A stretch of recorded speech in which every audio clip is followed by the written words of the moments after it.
Vamos começar, mas eu acho que a gente não vai levar 1 hora aqui não, hein? Vai levar uma meia hora, hein? Ótimo, aí a gente lê bastante a parte da Joana. Não, a Simone fala bastante. Sacanagem, ó. Tadinha Não, da mas no Simone. bom sentido, no bom sentido. Ainda bem, né, Simone? Não sei, acho que não. Então vamos, quem faz a oração para a gente, por gentileza?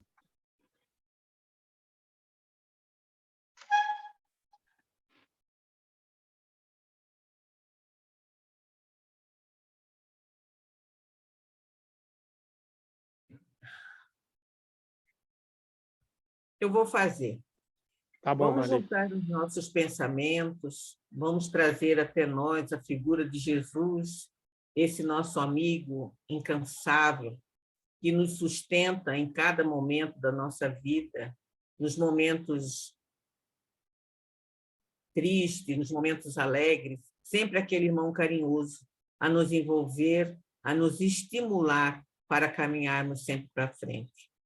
Senhor Jesus, nós agradecemos essa oportunidade que nós temos de nos reunirmos para estudarmos as lições trazidas por Emmanuel, por Joana de Ângelo, e nós lhe pedimos, Jesus, querido, que nos ajude a compreender essas mensagens e, acima de tudo, fazê-las atos, pensamentos e sentimentos nas nossas vidas.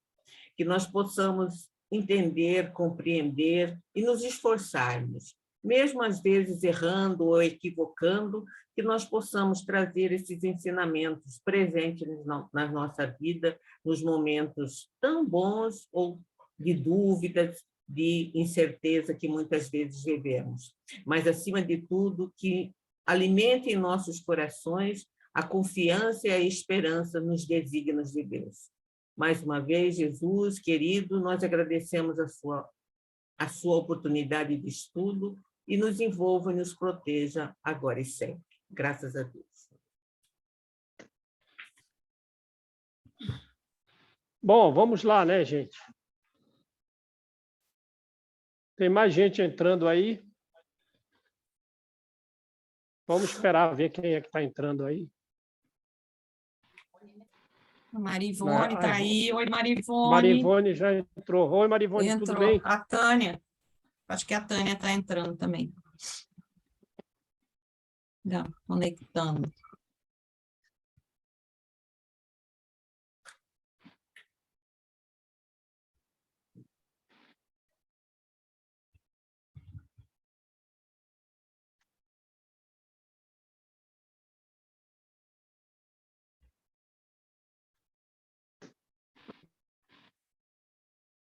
Tânia.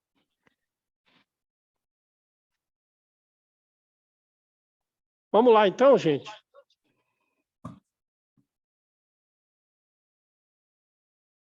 Então, a gente vai fazer um resuminho do início desse capítulo.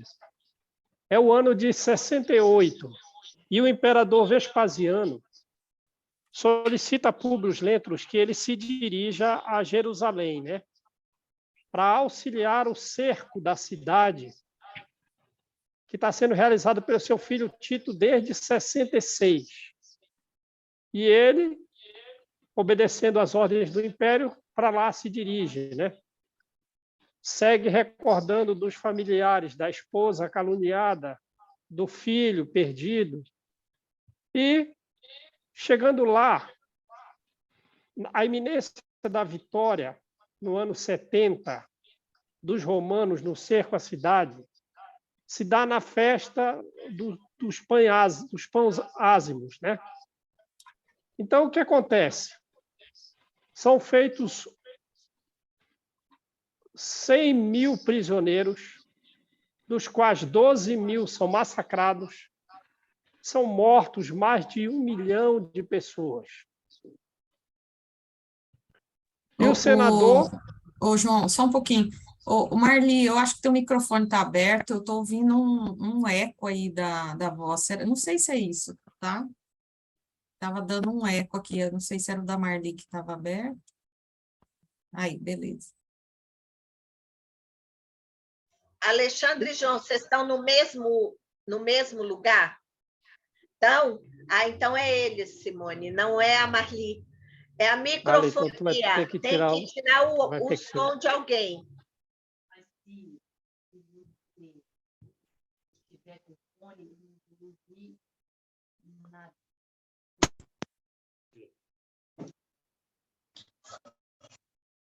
Estão me ouvindo bem aí, gente?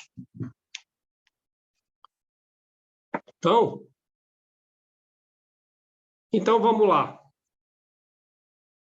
Então, no ano de 70, que ocorre a vitória de Roma, na festa dos pães ázimos, então são feitos 1 milhão de mortos. 100 mil prisioneiros, 12 mil são massacrados. Já imaginaram a cena dantesca de horror de uma situação como essa?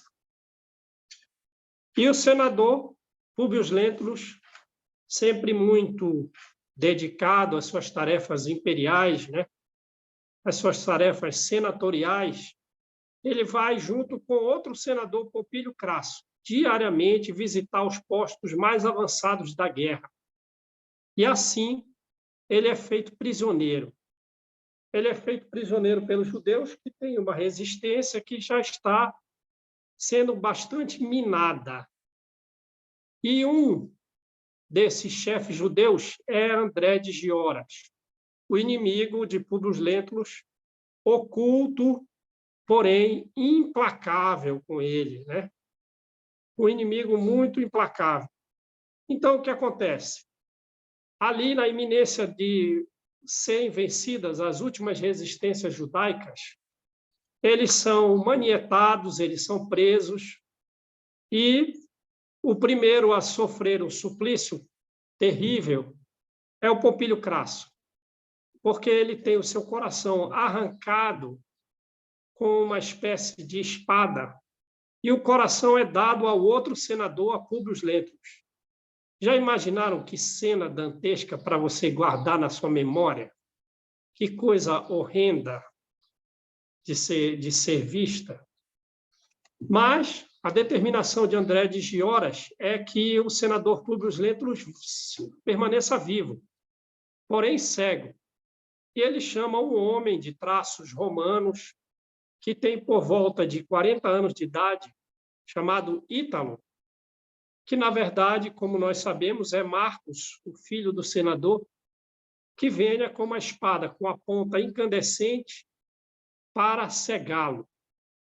E ele ali é cego, então, por Ítalo, mas o Império Romano vence as últimas resistências, Ítalo é morto, e as palavras reticenciosas de André de Gioras, no intuito de revelar quem era Ítalo, que o fez cego, não são terminadas, porque ele também é golpeado e cai ali no chão, né? Mas ele não morre, o André de Gioras, é ferido, cai ali no chão. Mas surgiu, então, a desconfiança no senador de quem era o Ítalo, de que talvez fosse o seu filho Marcos. E ele, desde aquele momento, desejou ouvir aquelas palavras reticenciosas de André de Gioras há muito tempo. Por quê? Porque, com a vitória romana, foi haver a festividade em Roma daquela vitória. Então, eles vão fazer uma procissão que tem uma parte religiosa em que são sacrificados aos deuses diversos animais. Eles têm naquela procissão mais de 40 elefantes, dezenas ou centenas de dromedários, carregando os despojos da guerra, carregando os objetos culturais e de valor do povo judeu, os prisioneiros de guerra vestindo uma roupa escura, uma roupa negra, e a própria legião sendo recebida com banquete, veste púrpura e usa aquelas folhas de louro, né, na cabeça. Naquela festividade em que o imperador e o seu filho Tito parecem mais Júpiter, muito bem trajados. E lá está o senador Públio Lentulus, mas ele tem uma seguinte intenção única participando daquele desfile. Ele, que cego, recebia todo o auxílio do imperador, dos seus filhos, né, que ficaram preocupados com ele. Ele tem a única intenção de ouvir o prisioneiro André de Gioras, mas não sabia como fazê-lo, porque ele ia ter que revelar quais eram, talvez, as intenções dele para conversar com o prisioneiro de guerra que estava na iminência de ser morto, né? Ele ia ser morto e jogado ao rio Tibre, todos os prisioneiros iam ser mortos e jogados ao rio Tibre.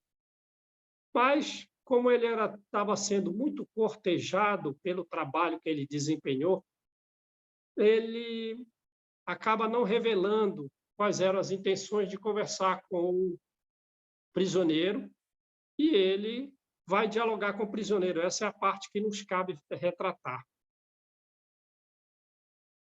Então, vamos lá. Vamos agora para o livro. Tudo bem até aí, gente?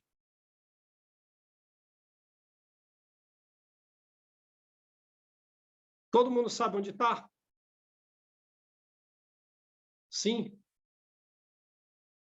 Então, vamos lá. Públio Lentulus, embora cego, mas afeito, quer dizer, porém habituado ao tradicionalismo daquelas comemorações, compreendeu que era chegado o instante supremo. O instante supremo, os prisioneiros iam morrer. E talvez ele não tivesse a oportunidade de conversar com o André de Gioras, para ter aclarado a sua desconfiança a respeito de quem era Ítalo, né? Cujos traços eram romanos, e para o qual ele pediu que fossem feitas umas cerimônias fúnebres de romanos. Em virtude do seu caso especialíssimo, e considerando a deferência que a autoridade julgava dever, o imperador Vespasiano, né, preocupava-se com a sua situação no cortejo. Então, ele estava participando ali do cortejo festivo, né? Ia num carro, naturalmente, e cego, devia estar amparado, sendo auxiliado, né? E o imperador preocupado com ele, recomendando-lhe ao filho Domiciano atender a quaisquer providências de que viesse a precisar em tais circunstâncias. Então, pela consideração que o imperador devia a ele, ele vai ter atendido o seu pedido de dialogar com André de Gioras, mesmo sem revelar quais eram as intenções de por que dialogar com André de Gioras. Naquele momento, debaixo das vibrações ruidosas do delírio popular, procedia-se ao flagício de Simão. Simão era o chefe dos chefes, né? Ele era o chefe dos chefes, diante de toda Roma embriagada e vitoriosa. Tinha mais de 1,5 milhão de romanos assistindo à festividade, né? E se procedia o flagício de Simão. Olha no que o pessoal se comprazia, né? Enquanto André de Gioras e os 2 companheiros eram conduzidos à prisão mamertina, onde aguardariam o chefe após a flagelação para a morte em conjunto, de maneira que os cadáveres pudessem ser arrastados através das gemônias. Gemônias era o local de exposição dos cadáveres supliciados. Então, os romanos tinham um local para exposição dos cadáveres dos inimigos vencidos, né? Que naquela procissão festiva eles iam ficar expostos, os mortos iam ficar expostos ali na gemônia. E, sob a vista do povo, atirados às correntes do Tibre. Então, o chefe dos chefes estava sendo flagiciado e os outros iam se dirigir à prisão, aguardando o chefe para depois eles serem mortos e expostos os cadáveres nas gemônias e depois serem atirados ao Tibre. Né? Tudo bem? De alma ansiosa, mas disposto a realizar seus desígnios, o senador chamou o príncipe a cuja assistência fora recomendado, expressando-lhe o desejo de dirigir a palavra a um dos prisioneiros em particular e em condições secretas, no que foi imediatamente atendido. Então, pela preocupação do imperador, repassada através dos príncipes, ele ia ser atendido sem ter mais que se justificar da razão. Domiciano tomou-lhe do braço com atenção e, conduzindo-o a uma dependência da prisão sinistra, determinou a vinda de André a um cubículo isolado e secreto, conforme o desejo de Públio, aguardando o fim da entrevista numa sala próxima. Então, ele ficou a sós, no ambiente a sós com o André de Giorgi, E o príncipe ficou aguardando com outros soldados numa sala próxima, juntamente com alguns guardas. Tão logo penetrou o condenado para o interrogatório do antigo político do Senado. E essa era uma das funções do senador, Ele sempre fazia interrogatórios, ele sempre participava de julgamentos judiciais também, Defrontando-se, os dois inimigos sentiram estranha sensação de mal-estar. Públio Lentulus não mais podia vê-lo, mas, se os seus olhos já não tinham expressão emotiva, crestada para sempre as pupilas claras e enérgicas, seu perfil ereto manifestava, um largo gesto de aprumo, as emoções decisivas que o dominavam. Então, ele estava ali decidido, Ele não enxergava mais. Mas o porte, a forma dele se portar, demonstrava a sua intenção de saber quem era o Ítalo, Não havia qualquer dúvida das suas intenções pela sua forma de manifestar ali. Senhor André, exclamou o senador profundamente emocionado. Contra todos os meus hábitos, provoquei este encontro secreto, de modo a esclarecer minhas dúvidas sobre as palavras reticenciosas em Jerusalém, no dia em que consumastes vossas impiedosas determinações a meu respeito.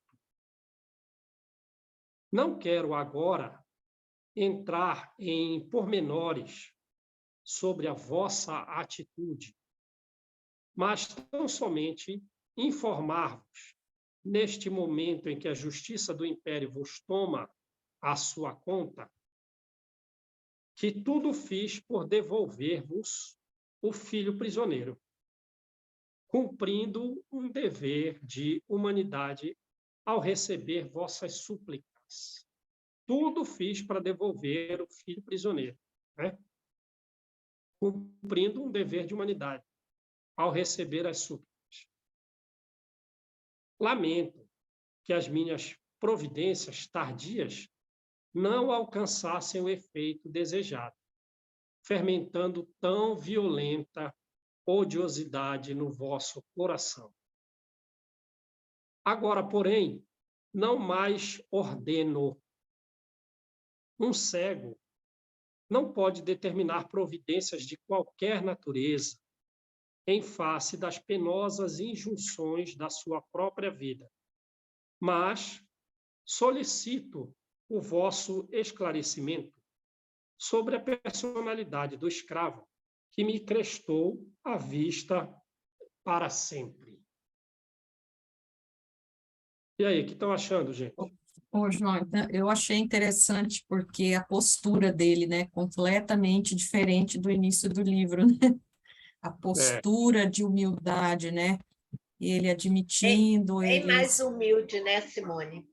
completamente diferente, né? Numa mesma existência, né? Como é possível, diante das dores, é claro, que a gente sabe, né? Ele estava cego também, e toda essa situação para ele é A como perda da As golpes, né? palavras, mulher, a perda da mulher, a separação da filha, né? A filha também cega, quer dizer, tudo isso sim, aí, né? Doente. as É, provações, né? É, As as, expiações. as exato. expiações.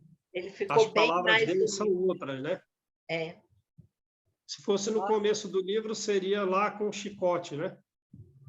ó, É isso que você está falando, Exatamente, né, né? Simone? E outra coisa, a maturidade também, porque aqui ele já tem 60 e poucos anos, né? Lá ele tinha É. 30, né? Aqui ele já tem É. 60 e, né? Por aí, 68, 69. 75, acho. Sei lá. E aí ele é outra fase de vida também, né? Então dá para a gente compreender aí que as mudanças vão ocorrendo, né?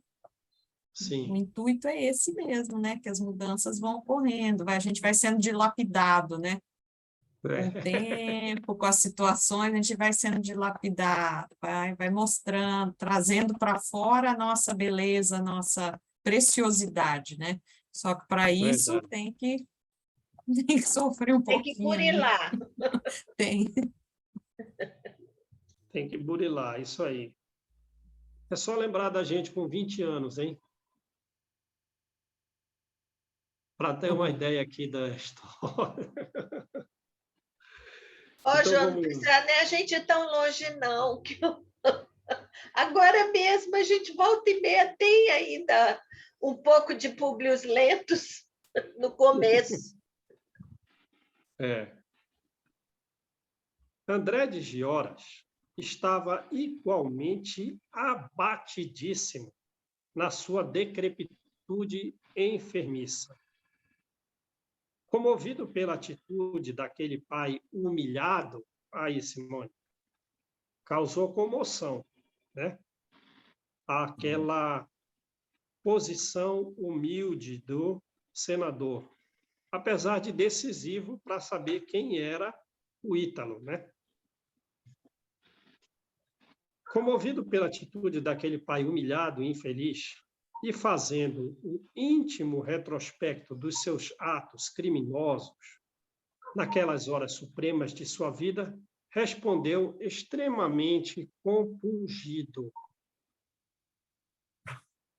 Senador Lemos, a hora da morte é diferente de todas as outras que o destino assinala em nossa existência à face deste mundo. A hora da morte é diferente de todas as outras horas. É por isso, talvez, que sinto o meu ódio agora transformado em piedade, avaliando o vosso sofrimento amargo e rude. Desde que fui preso, venho considerando os erros da minha vida criminosa, trabalhando no templo e vivendo para o culto da lei de Moisés.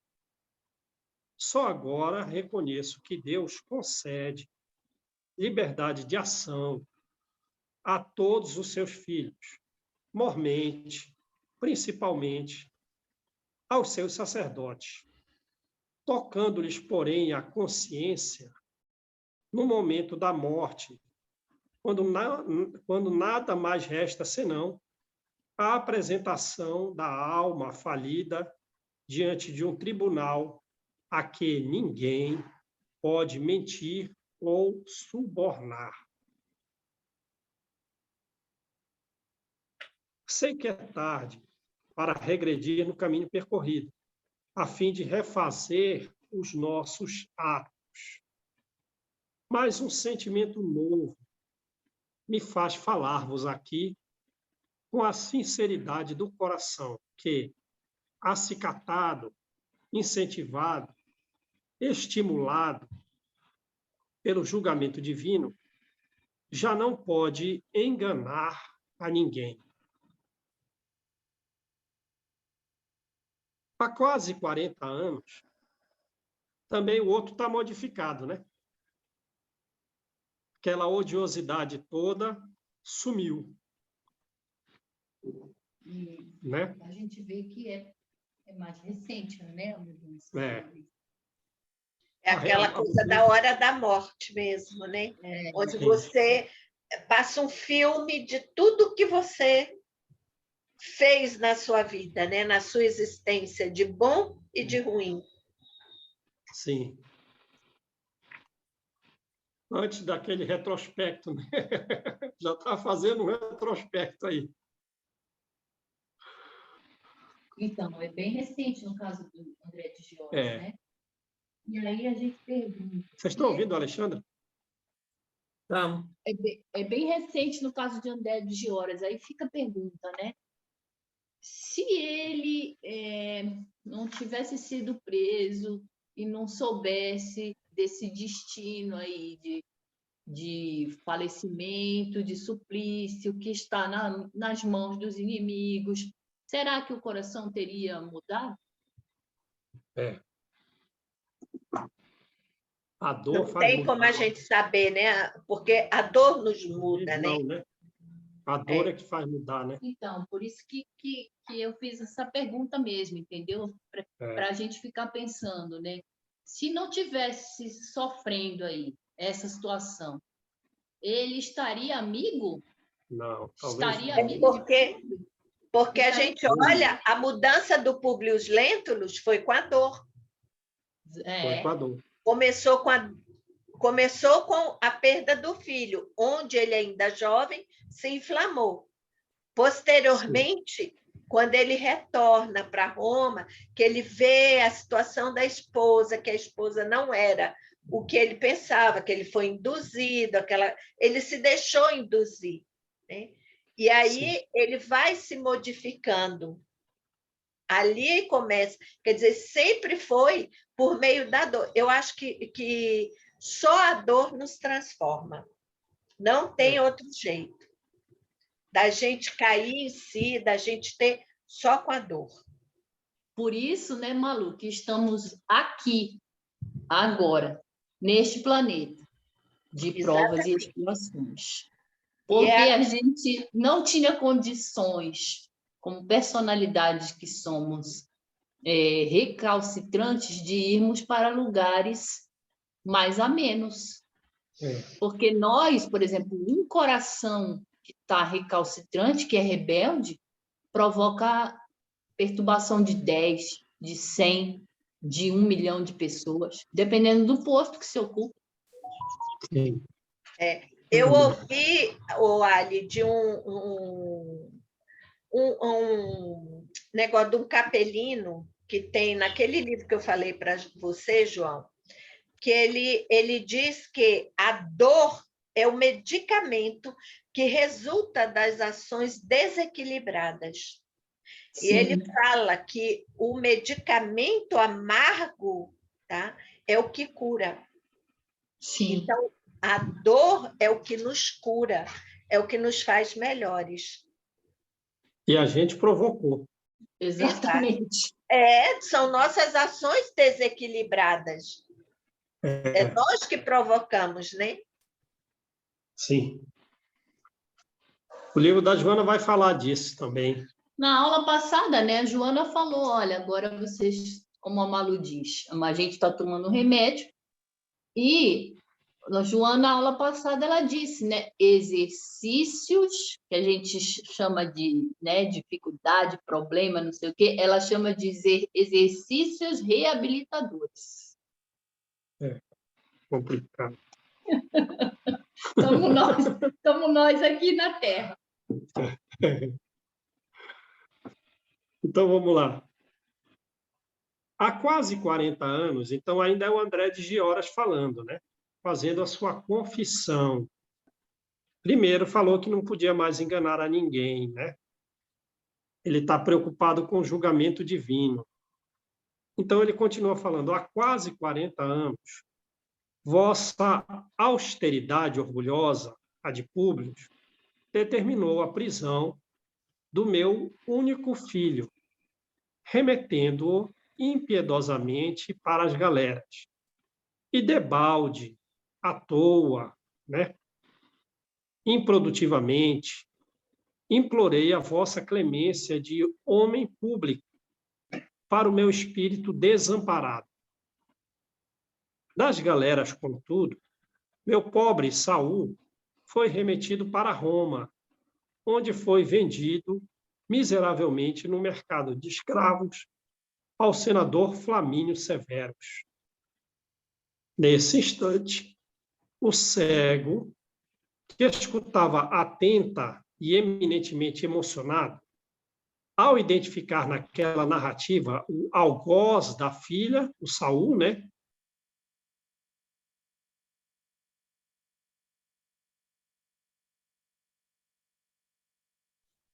João travou.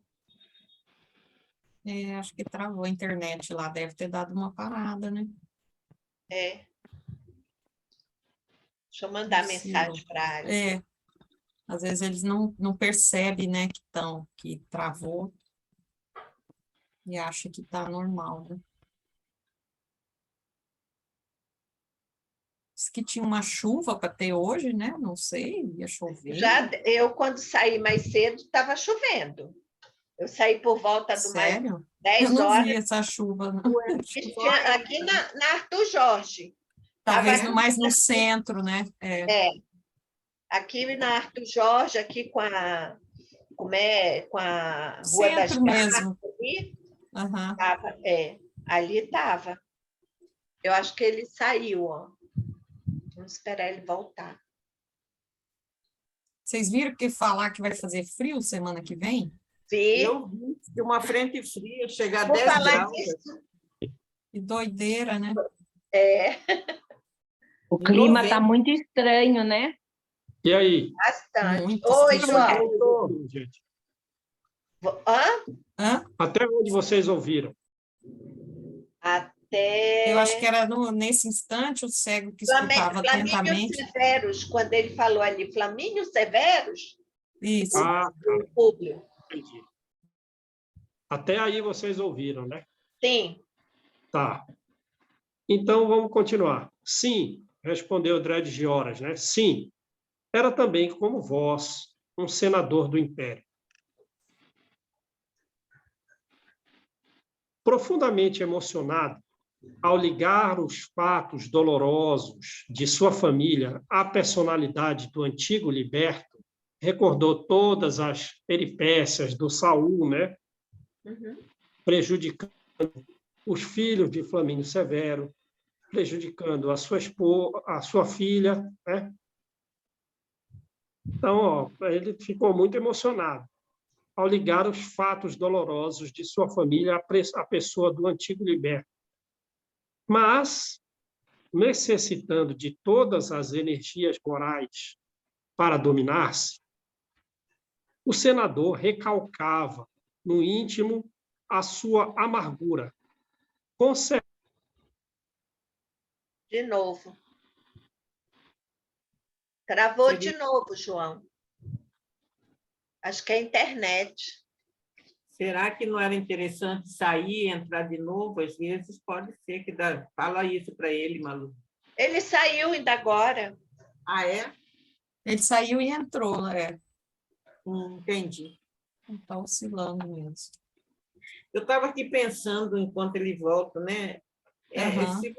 Se você for analisar, até é uma bênção essa oportunidade dos dois ainda, na mesma encarnação, estar conversando sobre isso, né? Porque Reconcilia-te com teu inimigo enquanto estás junto. carne, numa outra encarnação que eles tiveram essa é uma bênção, né? Oportunidade, né? E você vê dois antigos inimigos sentarem e conversarem, né? Já preparando uma futura reencontro, né? Diga, Simone. Não, a clareza, né? Assim, eu achei que Públio estava assim, tendo uma clareza. É claro que ele queria o esclarecimento, né, sobre a situação do filho, mas essa clareza, a fala dele, a maneira como, né, ele colocou, quer dizer, já dá a entender que o espírito dele, ele já, né, dá um entendimento das coisas, que esse é quase que um ajuste, mas é um início, né, de uma tentativa de se ajustar, de se entender. Eu achei muito interessante, como você falou mesmo, Marlene, eu acho que é muito importante essas oportunidades. Porque isso ocorre com a gente também, né? Às vezes você tem lá uma mágoa profunda, não é? E você passa e não tem oportunidade, ou você mesmo prefere, não, né? Vou esquecer, não quero mais saber de tal pessoa, não é? A gente faz muito isso, assim, é meio que natural, né? Meio que escamufla, né? Esconde lá num arquivozinho lá da sua memória, fala, fica aí. Como se fosse possível, né, gente? Porque, na verdade, a gente precisa aprender a amar, né? Então, não adianta, vai ter... Se não fosse nesse momento esse diálogo dos dois, né? Em algum momento ia ter esse encontro, né? Exatamente. E a gente vê, para o André de Gioras, é o primeiro passo, né? Ele está se arrependendo. Quer dizer, o primeiro passo para a recuperação, né? Quer dizer, ainda tem a expiação, ainda tem, né? Mas ele já está arrependido, né? Já começou. Mas ele sabe, ele está na iminência da morte, ele sabe que ele vai morrer e ele também está preocupado com o julgamento divino. Sim. O judeu, ele tem essa noção do julgamento divino, né? Que ele desobedeceu à lei de Moisés. Tá? Então, isso daí ele sabe. Então, ele está preocupado com isso, né? Também. Tá? Claro que existe ali um arrependimento, mas ele está preocupado. Como, senhor? Deixa eu ver pelo meu mesmo. Eu tenho 2 internet ligadas nele. Ah, é? Tá. Dá para ouvir vocês. Pronto. E aí, vamos lá? Vamos. Até onde vocês ouviram? Até não prosseguia aí. Até não prosseguia. Tá. Saul, todavia, foi feliz. Abraçou a liberdade, fez fortuna, voltando de vez em quando a Jerusalém, onde me ajudou a prosperar. Mas devo revelar-vos que, não obstante os textos da lei, por mim pregada muitas vezes, a qual nos manda desejar ao próximo o que desejaríamos para nós mesmos, apesar disso, não cruzei os braços ante a vossa arbitrariedade criminosa, jurando vingar-me a qualquer preço. Razão pela qual, numa noite tranquila, roubei o vosso pequenino Marcos na vossa residência de Cafarnaum, de cumplicidade com uma de vossas servas, que mais tarde tive que envenenar, para que não viesse a revelar o segredo e tolher meus sinistros propósitos, quando a vossa ansiedade paterna instituiu em Jerusalém o prêmio de um grande cestécio a quem descobrisse o paradeiro do pequenino. Lembrareis, por certo, da criada Sêmele, que morreu repentinamente em vossa casa.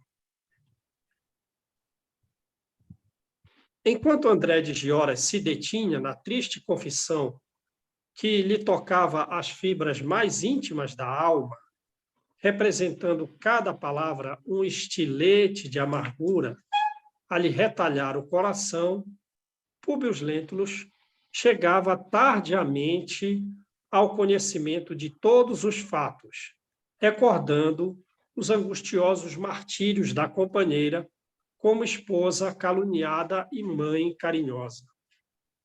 Impressionado, porém, com o seu silêncio doloroso, André continuava.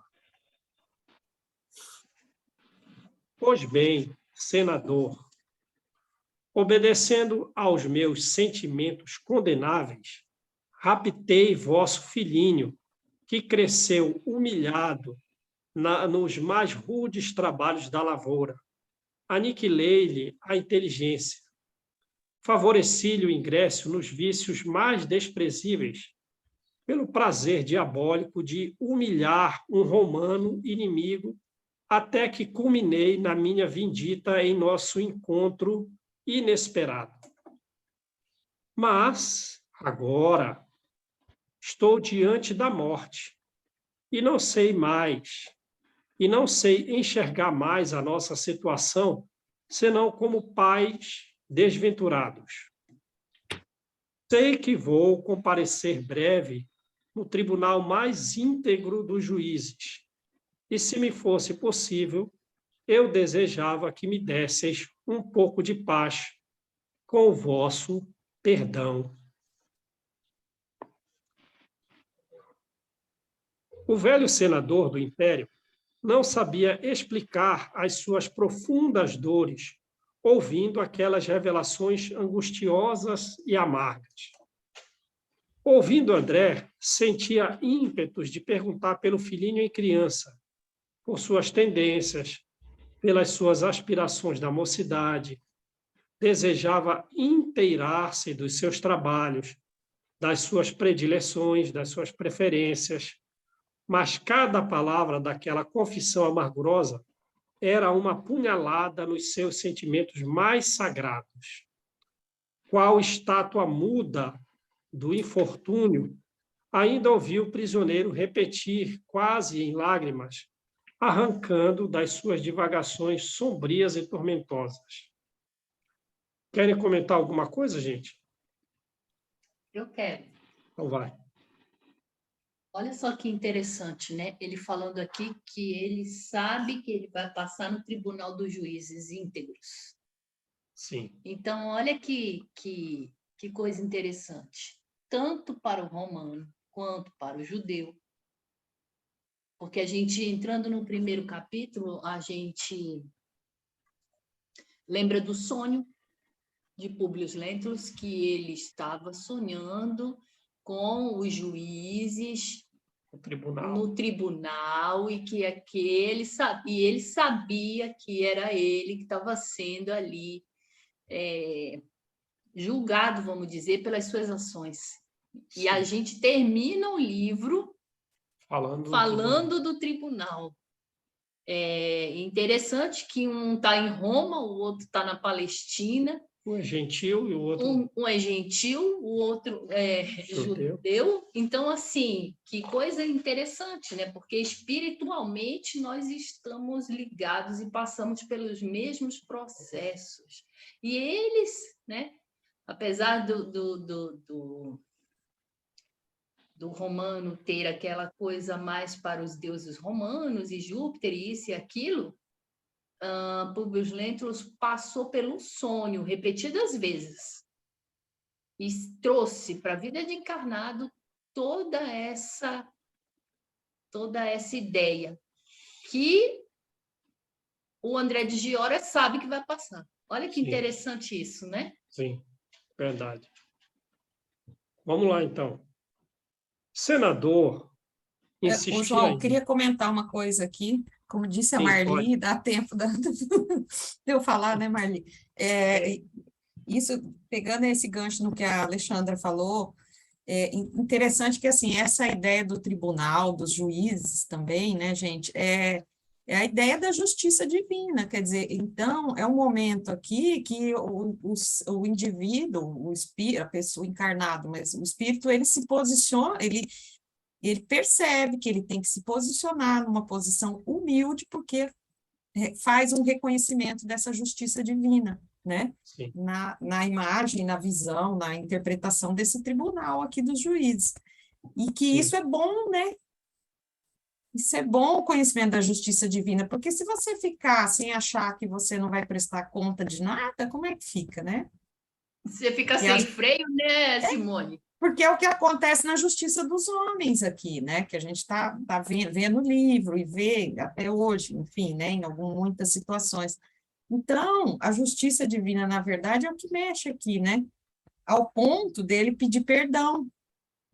porque Sim. ele percebe que está perto do momento, então ele caiu em si, se arrependeu e pedir esse perdão. Quer dizer, é um passo muito largo, ao meu ver, né, da situação dos dois, Sim, a mesmo ponto dele quando- chegar a pedir perdão, não é? Quantos Outra de coisa, nós conseguimos fazer isso, gente, né? sim. Pedir Outra perdão coisa, assim, não é? sim. Outra coisa, Simone, que vem na ideia, né? Sabendo das leis de Deus. Eu estou falando do André de Giora, né? Sabendo das leis de Deus, eles estudavam isso, ele tinha esse conhecimento, ele sabia, e mesmo assim ele foi e se deixou levar pela vontade que ele queria de vingança. Sabendo das Era o leis de Deus. ódio, né? Ele se deixou levar pelo ódio, né? E sabendo, né, Malu, entende? E tem aquele ditado de Jesus, como é que é?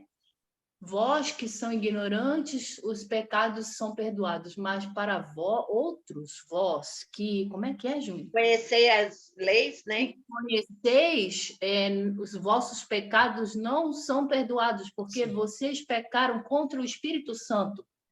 Sim. Exatamente. Então, assim, O não vai ser... ignorante, né? O ignorante, tudo bem, mas o que sabe, Agora, aí, uma coisa. O Sim, homem comum que tem um filho ser feito prisioneiro é algo muito difícil também de aceitar, né? sim, Um filho amado, querido, cuidado, e de repente ele sim, a prova era muito difícil, prova né? muito grave. É verdade. Então vamos lá. Senador, insistia ele, suplicando tristemente: perdoai-me. Quero compreender o espírito da minha lei, apesar do último instante. Relevai meu crime e dai-me forças para comparecer diante da luz de Deus. Aí que a Simone falou. Agora se referiu a Deus. Públio ouvia-lhe a voz súplice, enquanto uma lágrima de dor indescritível rolava dos seus olhos tristes e apagados. Perdoar? Como? Não fora ele, Públio, o ofendido e a vítima de uma existência inteira?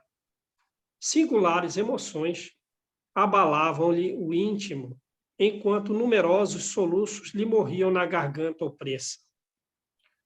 Diante dele estava o inimigo implacável, que procurara em vão por consecutivos e longos anos de infelicidade.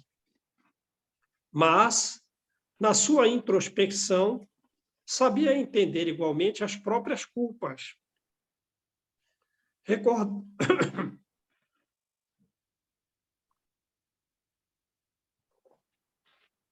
Recordando os excessos. Ih, caramba! Alguém quer ler aí um pouco comigo? Leia aí, Maria. recordando os excessos da sua severidade vaidosa. Também ele ali estava, como um cadáver ambulante, no seio das sombras espessas. De que valeram as honrarias e o orgulho desenfreado? Todas as suas esperanças de ventura estavam mortas, todos os seus sonhos aniquilados. Senhor de fortuna considerável, não viveria mais no mundo, senão para carregar o esquife negro das ilusões despedaçadas. Carregar o caixão negro. O meu aqui é esquife, no meu livro. Não, aí significa caixão. Sim. Todavia, seu íntimo se recusava ao perdão da hora extrema. Foi então que se lembrou de Jesus e da sua doutrina de amor e piedade pelos inimigos. O mestre de Nazaré perdoara todos os seus algozes e ensinara aos discípulos que o homem deve perdoar 70 vezes, 7 vezes. Recordou igualmente que por Jesus, sua esposa imaculada, morrera nas ignomínias do circo infamante. na desonra do circo infamante, né? Que infama, aqui também que impõe desonra, que impõe Sim. desonra. Por Jesus voltar a Flamínio do reino das sombras para incliná-lo um dia ao perdão e à piedade. Os ruídos de fora denunciavam que a hora derradeira de André estava próxima. O próprio Simão já caminhava vacilante e ensanguentado depois do açoite para o interior da prisão, epilogando o suplício. Concluindo o suplício, né? Foi então que Públio Lentulus, abandonando todas as tradições de orgulho e vaidade, sentiu que no íntimo d'alma brotava uma fonte de linfa cristalina. Copiosas lágrimas desceram-lhe as faces rugosas e macilentas, das órbitas sem expressão, dos olhos mortos, e como se desejasse fitar o inimigo com os olhos espirituais, a fim de mostrar-lhe a sua comiseração, exclamou em voz firme: estás perdoado. Voltando. Naturalmente, ele deve ter influência da esposa, né? Isso que eu ia falar. Eu pensei nisso, João. A esposa, o próprio Flamínio, né, vieram ali. Família. Voltando imediatamente à sala contígua e sem esperar qualquer resposta, compreendeu que era chegada a última hora do inimigo. Daí a minutos, o cadáver de André de Gioras era arrastado às Gemônias para ser atirado ao Tibre silencioso. O senador nada mais percebeu do restante das numerosas cerimônias no templo de Júpiter. O cortejo era agora iluminado pela claridade de 1000 fachos, colocado pelos escravos em 40 elefantes, por ordem de Tito. Ao cair das primeiras sombras da noite, mas o senador, acabrunhado nos seus padecimentos morais, regressava em liteira ao Palácio do Aventino, onde se fechou no seu apartamento particular, alegando grande cansaço. Tateando na sua noite, abraçou-se à cruz de Simeão, que lhe fora deixada pela crença da esposa, molhando-a com as lágrimas da desventura. Em meditações profundas e dolorosas, pôde então compreender que Lívia vivera para Jesus. Continua aí. Eu posso falar. Onde que tá? Que Lívia vivera para Deus. Em meditações profundas e dolorosas, pôde então compreender que Lívia vivera para Deus e ele para César, recebendo ambos compensações diversas na estrada do destino. E enquanto o jugo de Jesus fora suave e leve para sua mulher, seu altivo coração estivera preso ao terrível jugo do mundo, sepultado nas suas dores irremediáveis, sem claridade e sem esperanças. Acabou. Acabou. É interessante a gente ver aqui, né? O jugo leve e o jugo pesado. O jugo leve, que no capítulo anterior levou De Lívia. ver que ela viveu para Jesus e ele não, né? Ele não, viveu para César, né? E E é o destino interessante dela, isso. lembra? Ela foi em regiões magníficas do plano espiritual, no capítulo 7, né? Foi. Foi para regiões belíssimas. Encontrou Jesus de novo, que veio falar com todos eles. Sim. Ficou lá um mês, depois voltou. Isso que eu ia falar. Voltou por ele, né? Isso que eu ia falar, né? A mulher, Jugo ela leve. volta,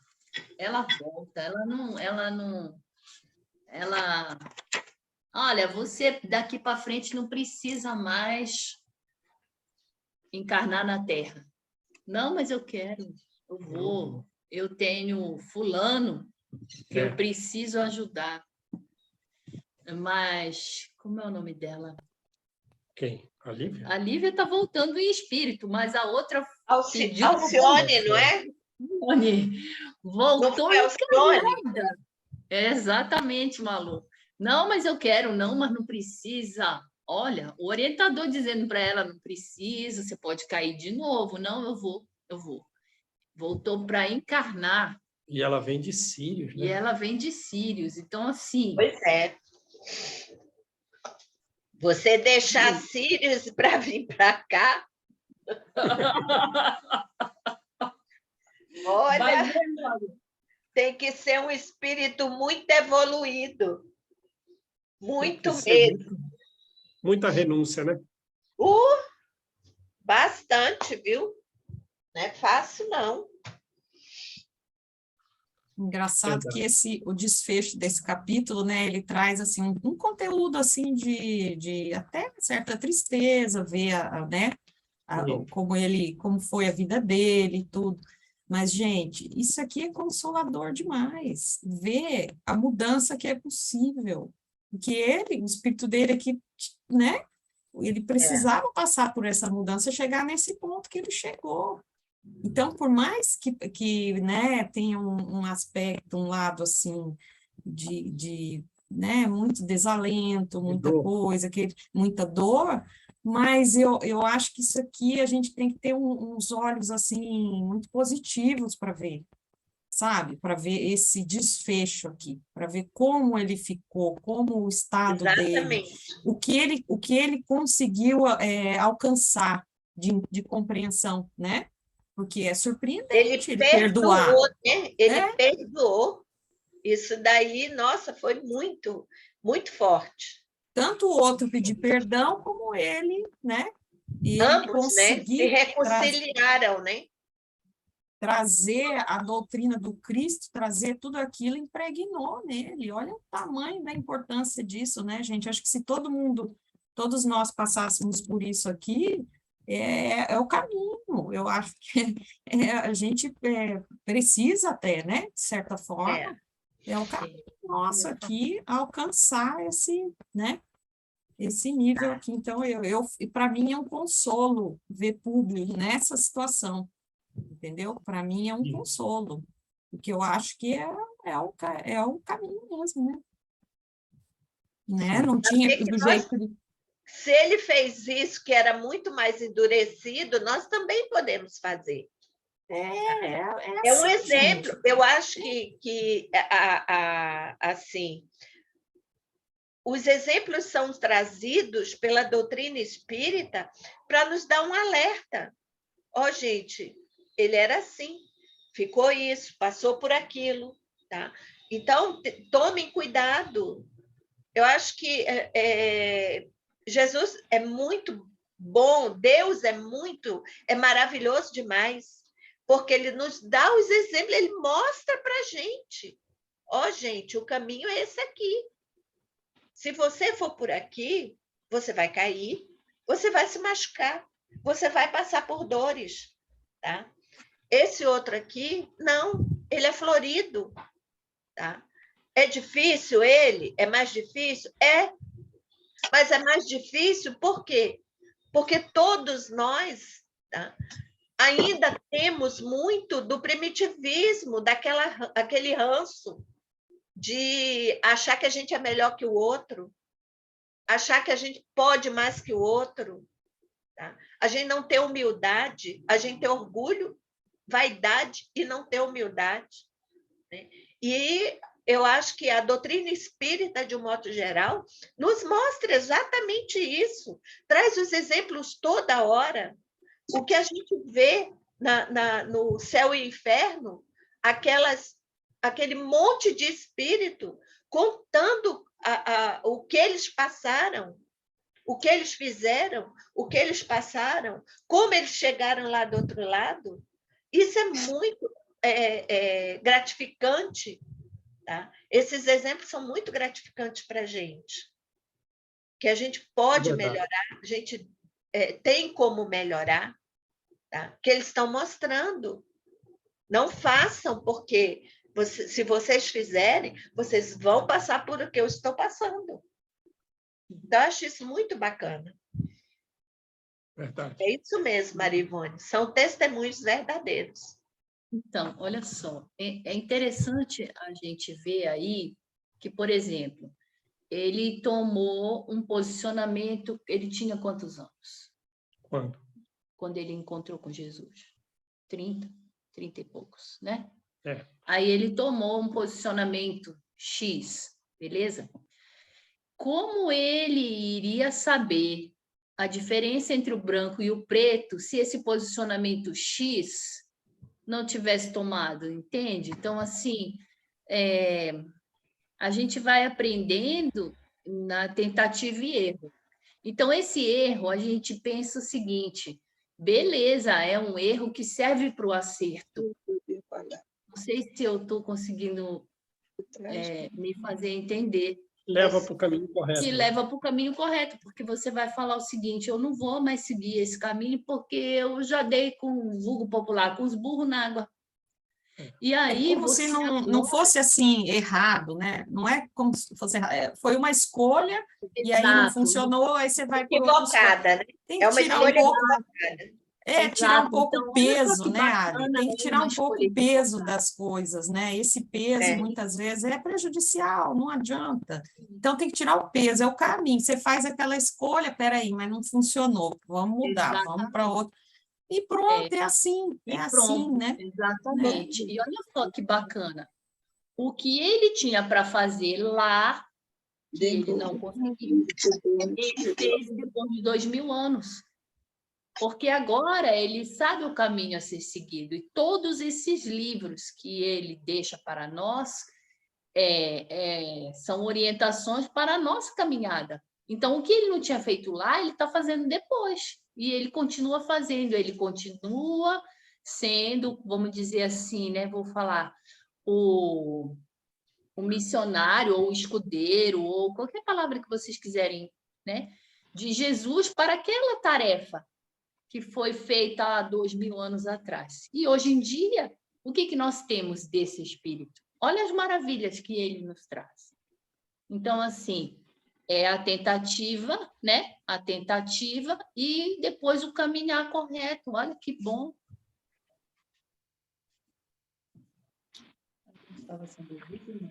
Acho que sim. Vamos lá para a Joana, gente? Vamos, vou parar a gravação. Tá.